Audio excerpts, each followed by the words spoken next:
The spirochete that causes Lyme disease is Borrelia burgdorferi and related Borrelia. The model that I have used to try to understand all of the possible things that Lyme disease can do is a syphilis model. Stokes, Modern Clinical Syphilology, 1945, W.B. Saunders publisher.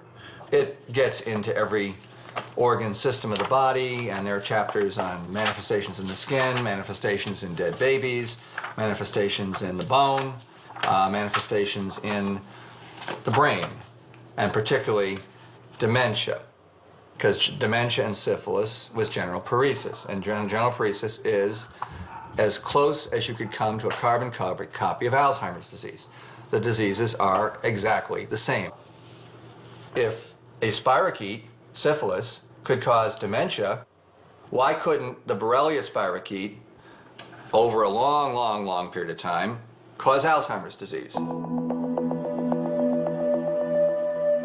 I extracted DNA from 10 Alzheimer brains that came from the Harvard University Brain Bank. These are the Harvard brain DNA extracts in this tube. Using molecular methods, I was able to find the DNA of the spirochete, which causes Lyme disease, in 7 out of 10 of the Alzheimer brain specimens that we received from Harvard. That's incredible.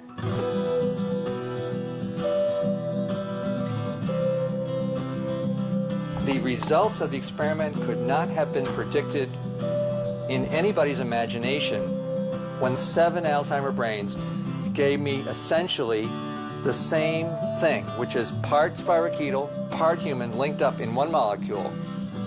I about fell off my chair.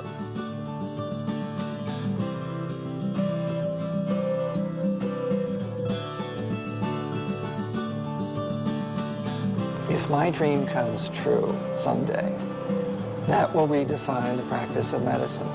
That will redefine the lives of millions of people. Since spirochetes are the cause of neurodegenerative diseases and syphilis, could it be that this spirochetal infection, Lyme disease, is partly or wholly responsible for some of the neurologic degenerative diseases we face in this century?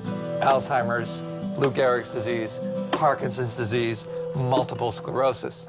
Those are named conditions for which no cause is now known.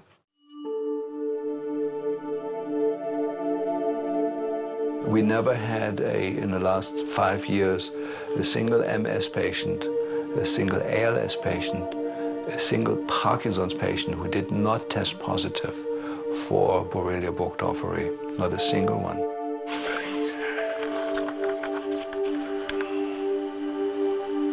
About 3 years ago, I became ill with the disease that was ultimately thought to be ALS or Lou Gehrig disease, and it prepared to die within about 2 years' time.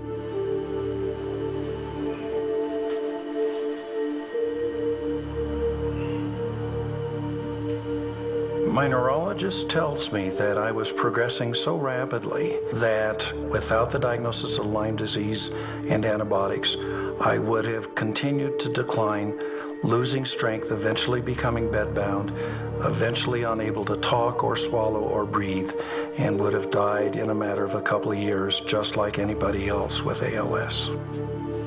So I was started on high doses of intravenous antibiotics, only to see what would happen with no guarantees.